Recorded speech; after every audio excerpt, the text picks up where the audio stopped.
सोमवार व्रत कथा। एक नगर में एक सेठ रहता था। उसे धन ऐश्वर्य की कोई कमी न थी। फिर भी वह दुखी था क्योंकि उसके कोई पुत्र नहीं था। पुत्र प्राप्ति के लिए वह प्रत्येक सोमवार को व्रत रखता था तथा पूरी श्रद्धा के साथ शिवालय में जाकर भगवान गौरी शंकर की पूजा करता था। उसके भक्ति भाव से दयामयी पार्वती भी जी द्रवित हो गईं और एक दिन अच्छा अवसर देखकर उन्होंने शंकर जी से विनती की, स्वामी, यह नगर सेठ आपका परम भक्त है, नियमित रूप से आपका व्रत रखता है, फिर भी पुत्र के अभाव से पीड़ित है। कृपया इसकी कामना पूरी करें। दयालु पार्वती की ऐसी इच्छा को सुनकर भगवान शंकर ने कहा, पार्वती, यह संसार कर्म भूमि है। इसमें जो जैसा करता है वह वैसा ही भरता है। इस साहूकार के भाग में पुत्र का सुख नहीं है। शंकर के इनकार से पार्वती जी निराश हो गईं।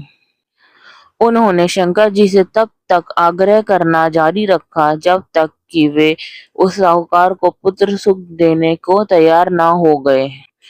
भगवान शंकर ने पार्वती से कहा, तुम्हारी इच्छा है इसलिए मैं इसे एक पुत्र वरदान प्रदान करता हूँ, लेकिन उसकी आयु केवल 12 वर्ष की होगी।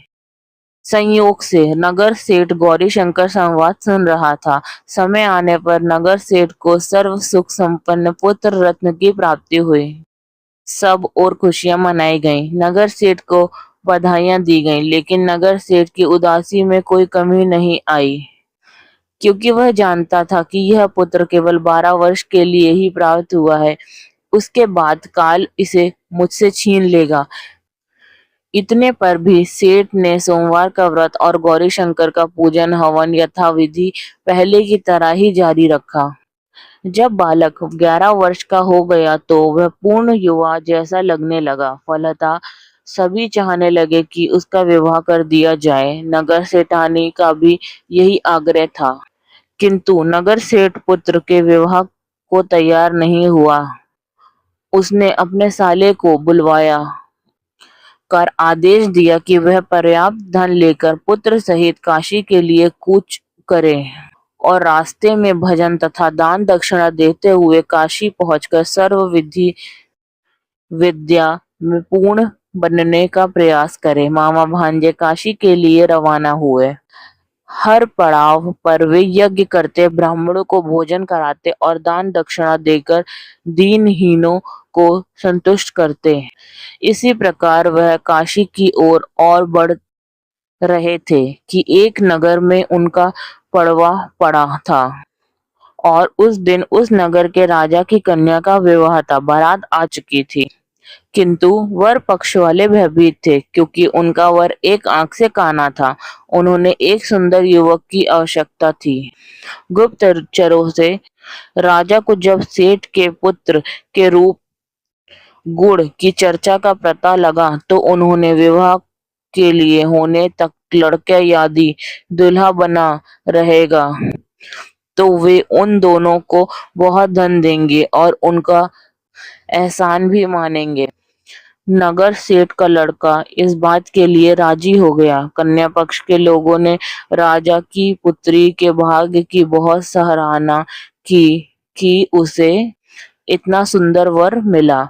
जब सेठ का पुत्र विदा होने लगा तो उसने राजा की पुत्री की चुनरी पर लिख दिया कि तुम्हारा विवाह मेरे साथ हुआ है। मैं राजा का लड़का ना होकर नगर सेठ का पुत्र हूँ और विद्या अध्ययन के लिए काशी जा रहा हूँ। राजा का लड़का तो काना है। राजा की लड़की ने अपनी चुनरी पर लिखा हुआ देखा तो उसे पढ़ा और विदा के समय काने लड़के साथ जाने से इनकार कर दिया। फलतः राजा की बारात खाली हाथ लौट गई। नगर सेठ का पुत्र काशी जाकर पूरी श्रद्धा और भक्ति से विद्या अध्ययन में जुट गया। उसके मामा ने यज्ञ और दान पुण्य का काम जारी रखा। जिस दिन लड़का पूरे 12 वर्ष का हो गया उस दिन भी और दिनों की तरह जब उसे होश आया तो उसने सोचा कि यदि मैं रोया चिल्लाया तो पूजन में विघ्न पड़ेगा, ब्राह्मण लोग भोजन त्याग कर चले जाएंगे। अतः उसने धैर्य धारण कर समस्त कार्य निपटाया और उसके बाद जो उसने रोना शुरू किया तो उसे सुनकर सभी के हृदय विदीर्ण होने लगा। सौभाग्य से उसी समय उसी रास्ते से गौरीशंकर जा रहे थे। गौरी के कानों में वह करुण क्रंदन पहुंचा तो उनका वात्सल्य से पूर्ण हृदय करुणा से भर गया। सही स्थिति का ज्ञान होने पर उन्होंने शंकर भगवान से आग्रह किया कि वे बालक को पुनः जीवन प्रदान करें। शंकर भगवान को पार्वती जी की प्रार्थना स्वीकार करनी पड़ी। नगर सेठ का इकलौता लाल पुनः जीवित हो गया। शिक्षा समाप्त हो चुकी थी। मामा भांजे दोनों वापस अपने नगर के लिए रवाना हुए।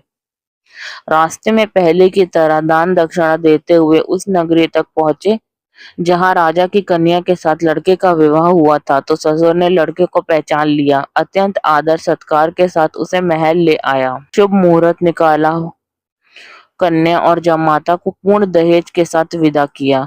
नगर सेठ का लड़का पत्नी के साथ जब अपने घर पहुंचा तो पिता को यकीन ही नहीं हुआ।